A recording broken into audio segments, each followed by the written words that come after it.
आपल्या बायकोचं ऐकून ज्या आई बापाने आपल्याला लहानचं मोठं केलं त्या आई बापाला घराचं बाहेर काढतात.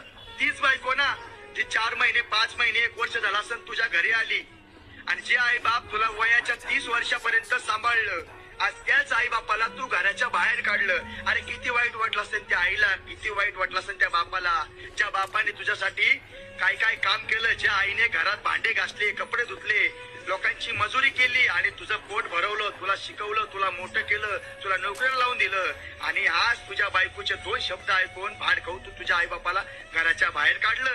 किती निर्दयी असशील तू. तुला थोडं पण वाईट नाही वाटलं का की मी माझ्या आईला घराच्या बाहेर चुकी केली का, माझ्या बापाला घराच्या बाहेर काढून चुकी केली का? अरे स्वतःच्या काळजात जाऊन विचार कर की बाबा माझ्या आई बापाने माझ्यासाठी काय केलंय. आणि हा जो कोणी बायकोचा ऐकतो ना आई बापाविषयी, तो आयुष्यभर सुखी राहत नाही. म्हणून आपल्या आई बापाची सेवा करा, तेच तुमचे खरे ईश्वर आहेत. त्यांना घराच्या बाहेर काढू नका.